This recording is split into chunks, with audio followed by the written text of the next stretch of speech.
Thank you, Tom. Let's see if we can get started here. All right. So can we get this monitor going here? Okay, so in putting this talk together, what you'll see is that myself and then the third speaker, Roger Dougal, are collaborators. And so you're going to see the little icon up in the upper left corner, the grapes icon is a center, and you'll hear more about that. And that's also why you see the running footer of South Carolina and Arkansas on this presentation, because a lot of what I'll be talking about stems from some of the work that we're doing in this Industry University Cooperative Research Center. But I'll explain a lot more details about that as we go. What I'm going to be talking about today is energy delivery in the smart grid era. And I felt like the first thing that I should do is define what is smart grid.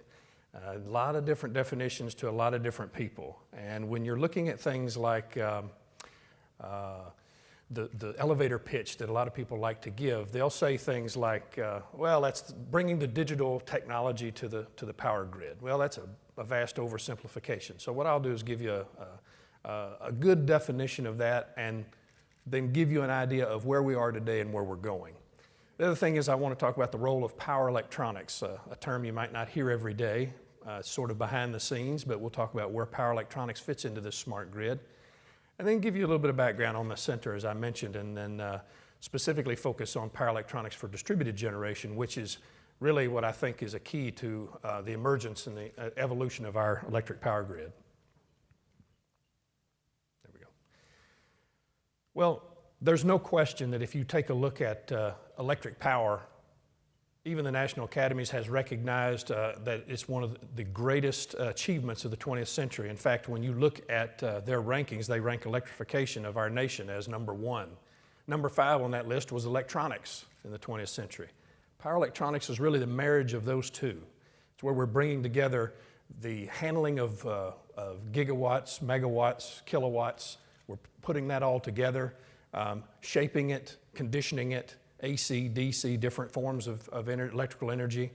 And the way we do that primarily is with power electronics when we start going to an intelligent grid. I guess if I can get this to point in, there we go. So to start with, I thought what I would do is talk about conventional power systems, just to set our foundation here. You think about the traditional power grid, you've got your centralized generation, and from that generation goes the transmission lines, the big 765 kilovolt lines and 300 kilovolt lines. Then you have the distribution. You go to substations, you distribute that power out to your consumers, whether that be industrial, commercial, or residential. And you can see in my little chart there at the bottom that there's perhaps a role in different places for things like renewables to come onto this, whether it be at the transmission or the distribution level or even at the consumer end. You saw this slide a couple of days ago, and maybe you've seen it since even more in terms of the state of the U.S. energy industry. And Lawrence Livermore tracks this year over year in terms of where is the energy produced, where does the energy go, how much of it's lost. And one of the things that I wanted to direct your attention to in this particular slide is the amount of electrical energy that's generated and how much of it is lost. And so basically, 68% of the electrical energy that is generated never makes it in terms of, makes it to the end use. So it's either lost in terms of heat or lost in terms of conversion from one form to another. And so this is, quite frankly, a bit deplorable when you consider the fact that we have generators running in a centralized situation 24/7, and that's how much of it we're losing. So this is something that sort of motivates why we need to get better. So if we start thinking about making this grid a bit smarter, and it's not that our grid is what we would call stupid right now, but in point of fact, because there is a lot of intelligence built into our grid today, but when you start thinking about all the things we could do, then certainly there's an evolution that can take place from where we are. But there's a lot of factors that influence this. And you can see the different things that are pushing on trying to make a smart grid, where it ranges from politics and policy and regulatory things to economics, Can they get cost recovery? The desire to have more renewables, a smart grid sort of promotes that. And so all of these things are pushing on it, not the least of which are things like standards for safety. So in the work that we do, we focus primarily on the economics and standards of it, and things like electronics, renewables, and storage, so more of the hardware and controls aspect of it. I'll be focusing in this talk a bit more on the hardware and the developing aspects of the smart grid from that perspective. And then in Roger's talk, he'll be talking a bit more about the control systems and how we make all of this coordinate and work together. So why pursue a smart grid? Well, if you just focus your attention on the red highlighted words, you can kind of see one of the things that, or several of the things that drive this. Certainly electricity demand is increasing. Now, whether we go through little troughs and peaks over year, when you look at the general trend and all of the population growth, all of the rechargeable devices that you're using, electricity demand is definitely on the rise. And utilities know this. And this is one of the things that is opening their eyes and making them more amenable to taking in things like renewables, because they know they've got to be able to meet that electricity demand as it goes up. That's just good business for them. And it is getting more difficult to manage and procure rights of way for transmission and distribution lines. It's getting more difficult to build centralized generation. And so as a result, they've got to find ways in which to do this. So a smart grid, which encompasses things like distributed generation, more localized generation, is one of the big answers. Of course, then the other things that you see there, monitoring the grid status, you can't fix what you don't measure. Optimization and control, Roger will talk about. Just modernizing the grid. We have a 50 to 60-year-old grid in the best of light. And it is, definitely the most complicated machinery that's ever been built is our electric power grid. And so if you're going to have that serve our needs going for the next 50 to 100 years, it obviously needs continual improvement. Enhancing reliability, resiliency, sustainability, and security of the grid, things that come up a lot these days. A smart grid is something that allows us to do that. In particular, when you're putting in more communications, more monitoring, and more protection devices into a grid, that it is becoming more of a network, more like a computing network as we're used to seeing it, that would be much more resilient to natural outages or attack. So, and you can see there's several other things here that I won't go through the details, but there's a lot of reasons why a smart grid makes a lot of sense. So if we start, now with our definition, what is the smart grid of the future? Well, let's start with where we are today. Look at the blue ring and all of the different assets hanging off of that blue ring. So that's sort of our current infrastructure as it is. You've got centralized generation, and you've got the different loads. You have a little bit of renewable on the grid, and you have a desire to add more. Little bit of energy storage, whether it's pumped hydro storage or whether it's some battery storage. American Electric Power, for example, is adding on the order of 10 gigawatts of storage onto their system. So there's a lot of storage that's coming on, but where this. A lot of people thought, well, okay, so we're going to deploy a lot of these smart meters. Does that make a smart grid? Well, no, that doesn't make a smart grid. That just makes it easier for the utility to communicate with you, to read your meter and to determine your power use profile. This allows them to understand their load profile and optimize their operations. But that's only a part of the story. The bigger part of the story is adding this inner ring.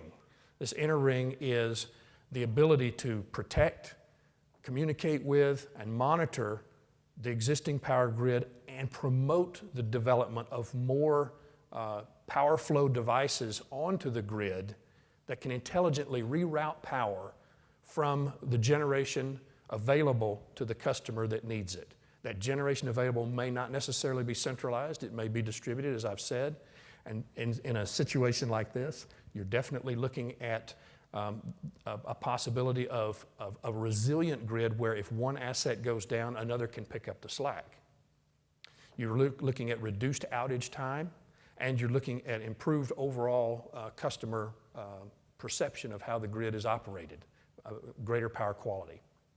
So this is sort of what the smart grid looks like. It looks like the old grid with not just a communications and digital microprocessor overlay, but power electronics that are actually moving the power around. So I like to use a body analogy on this.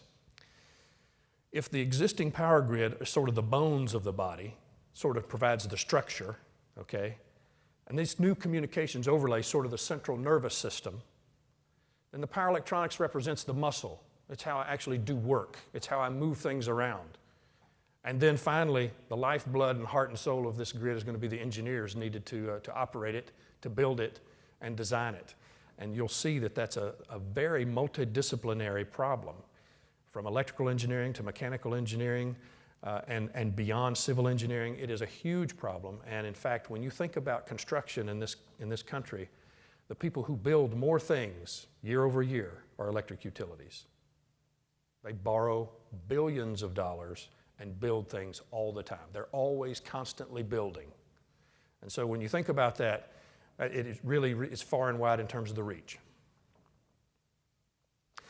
So I'm going to say a few words about the GRAPE Center, Grid Connected Advanced Power Electronic Systems. It is an NSF IUCRC, and it actually was showcased in May by the NSF as one of their top centers.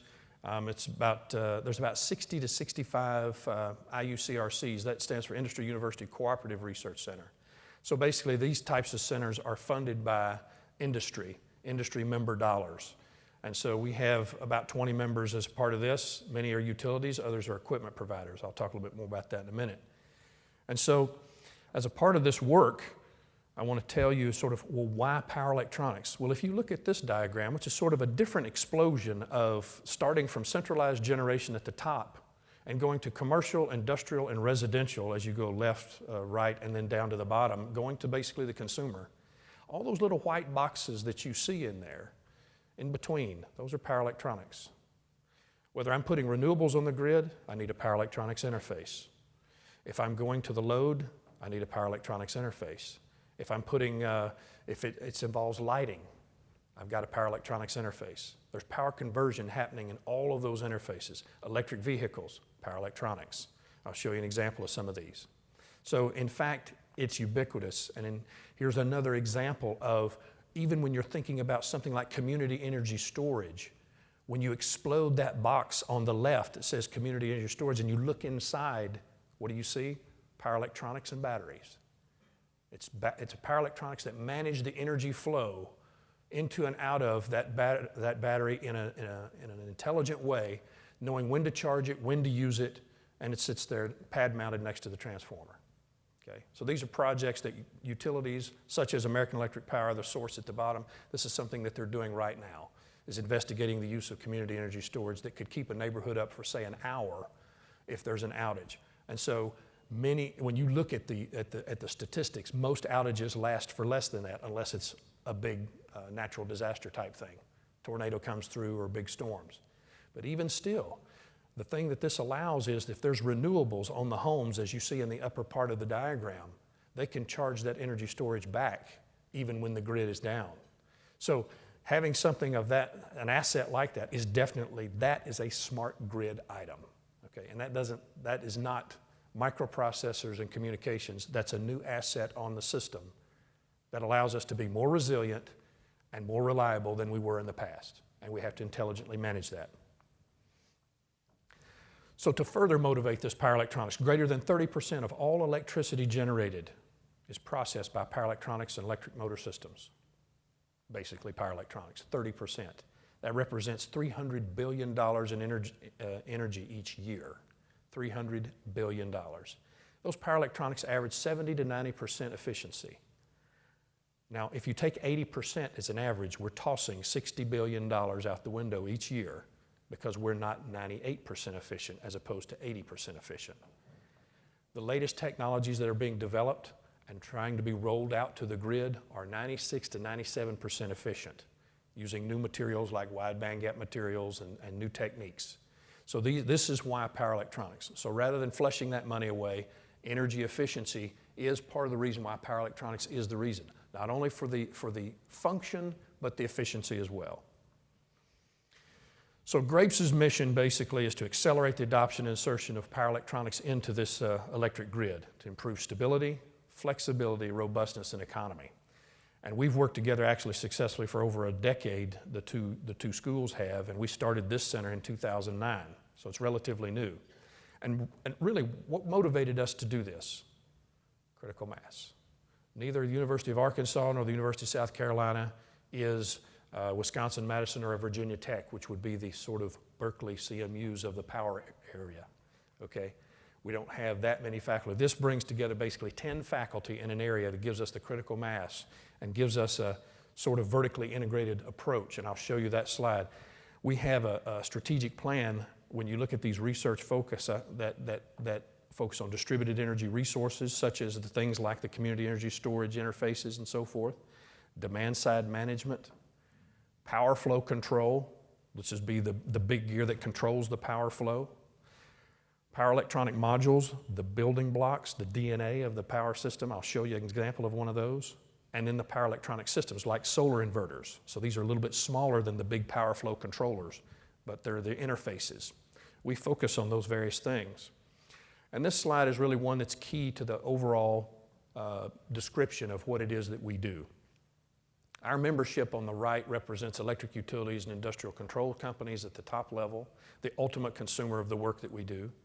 Equipment providers like ABB, Siemens, Baldor, those kinds of companies.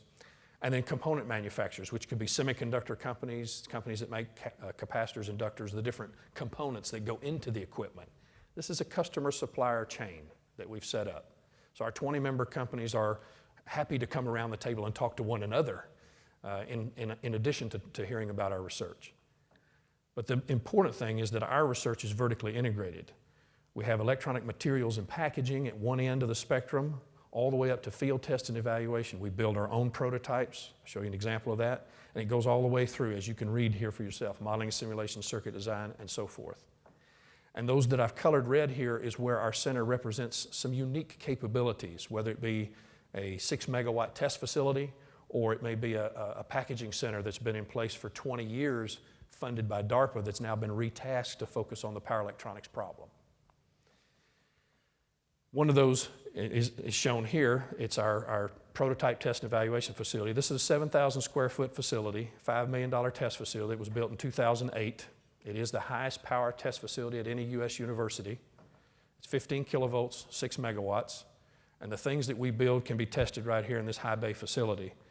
It is a user facility, so companies that are trying to accelerate their equipment to the grid often use this facility to test their equipment, get it certified by a third party so that it can be interconnected to the grid. It has to go through standards testing, so they can do that sort of thing at this facility.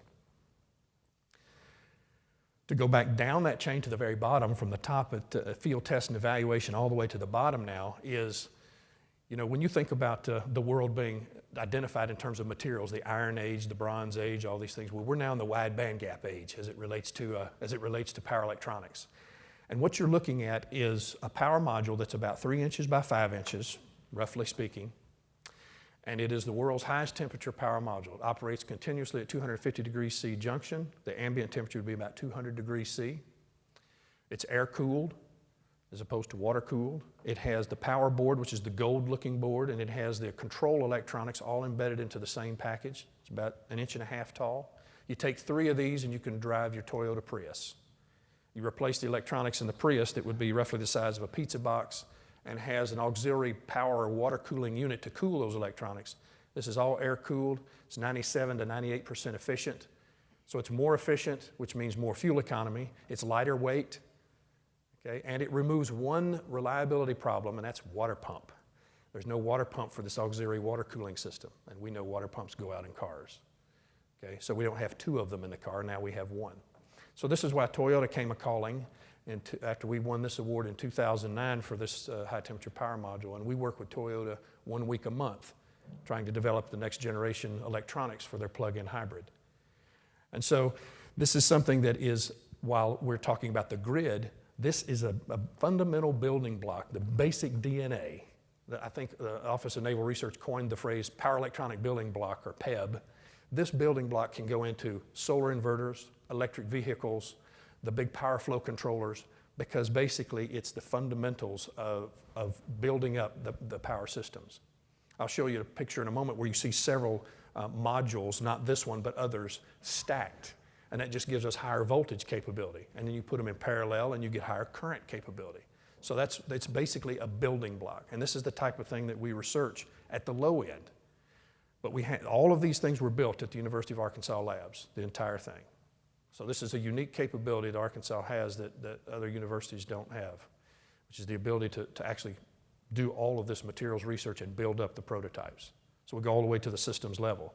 This is one of those systems that we did for the US Navy, which is a fault current limiter, a protective device. In a Navy ship, one of the things they want to do is zone the electronics, and if they get hit in an area, they don't want that electrical system to take down the entire ship. And so a fault current limiter detects the fault and limits the current, and as a result, it isolates the problem. This is the same type of thing you'd like to see in your electric power grid, because when there's a fault, you don't want it cascading throughout the Northeast. And so as a result, this was developed in response to the 2003 Northeast blackout. And so this particular device is 4 kilovolt, 4,000 amp, so roughly a 16 megawatt device that was tested at our facility. We couldn't even test it to full power because we only had 6 megawatts. But that little stack in the upper left is some of those things that were stacked to give us that voltage capability. So some of the early impacts of grapes involved, well, we talked about the power module in the lower right. Just above that is some software we've developed to optimize that. We took that award-winning design, we put it into our new optimization package, and in 15 minutes we're able to come up with even a more optimized design than what the engineers came up with without the use of this software. It took them 13 iterations to get to that design. So it involves CAD, okay, so computer science, computer engineering, it involves CAD, it involves electrical engineering, it involves mechanical engineering to build these types of things. All of this materials and stress and strain inside these high power devices, all of that has to be managed. So it is a very multidisciplinary problem. A system that I want to talk to you about briefly is this scalable smart power router that we've developed. Now this is for residential applications, okay, but it could be scalable to commercial and industrial, which Roger will talk more about the scale up. But when you look at this smart power router is roughly something the size of a computer box, okay? You can think of it as a mountable panel in your garage, roughly 2 kilowatts in terms of power handling capability. It will accept your solar input, battery backup. It will take the 240 volt feed, your grid feed, and it will allow you to, it will take weather data, time of use pricing. It will take all of that and manage the energy in your home automatically. It will allow you to override it as a user. It will control devices inside the home. This is something that actually we have prototyped, developed, and during 2013 we're building a field testable prototype version of this, and we're looking for a manufacturer to take it over. Several of our utilities have said we're interested in this type of project. We may want to provide it to our customers directly, because it is a whole lot more than a smart meter. It's not just metering the power, it's actually focusing on energy management for the home. And if the most cost-effective way is to take it off the solar out of the batteries, then that's what it'll do. So, and as I said, this particular device is something we're trying to target. This is where the economics come in. We've tasked our students with try to make this cost $500 to $600. $500 to $600, 2 kilowatts, that's 25 cents a watt. If we can make it at that level, that's something you can buy at Lowe's or Home Depot and have an electrician install. So some of the smart grid systems that we've worked with, I talked about the fault current limiter and smart power routing, but there are others. Interfaces to renewables, wind and solar both are things that we've investigated. Interfaces to this community energy storage, electric vehicle charging and drive electronics. The drive electronics drive the motor. The charging electronics are what are between the battery and the plug that you plug in into the car. Transmission support, and then high voltage DC terminals. High voltage DC terminals are basically big power electronic terminals. Okay.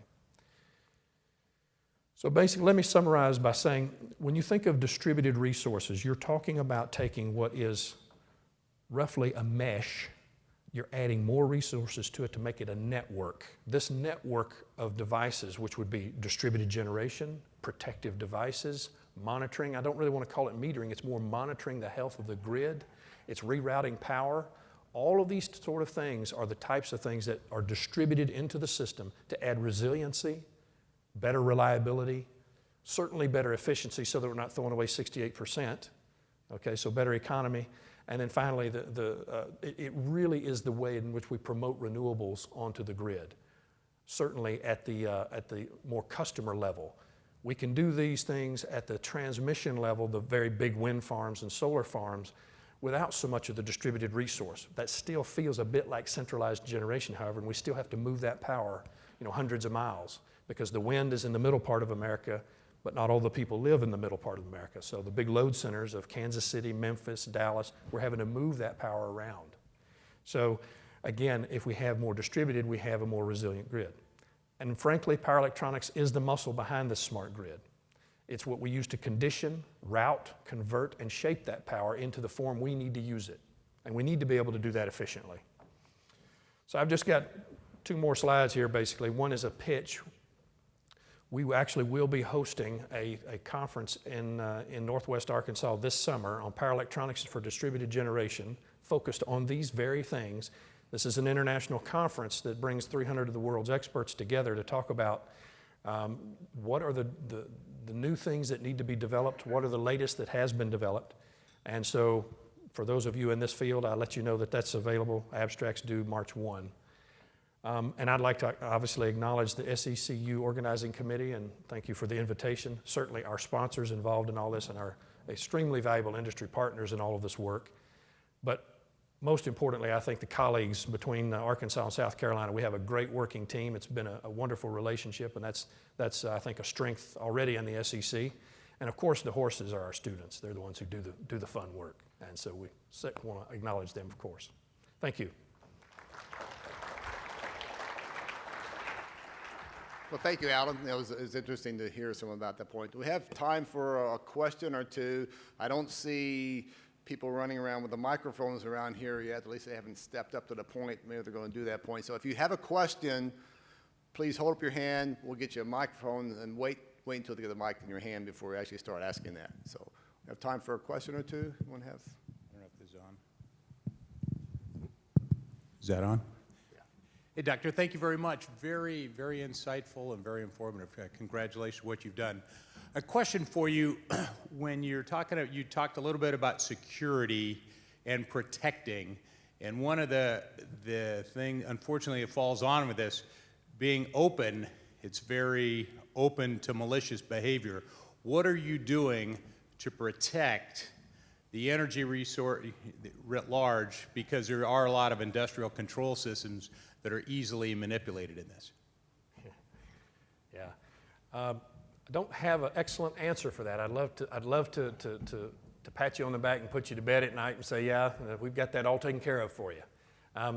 When you think about the way our grid was built, it's sort of exposed. And it was built in an era where we weren't so concerned about such things.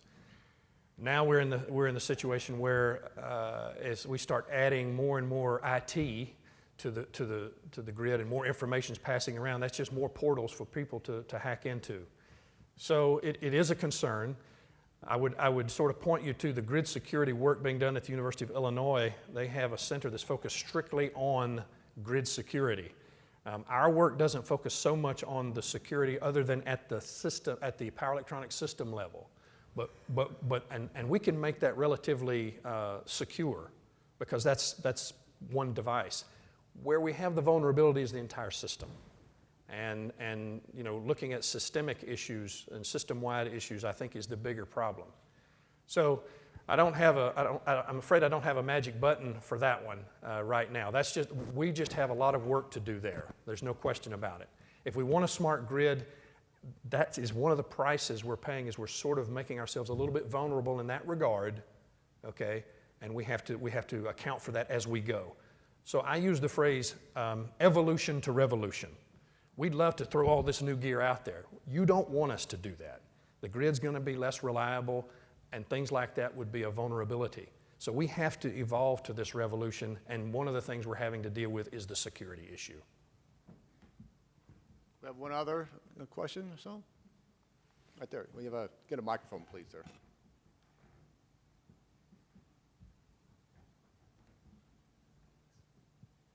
Alan, great presentation. What are the top 3 breakthroughs that are needed to reduce that 60% loss in electrical power?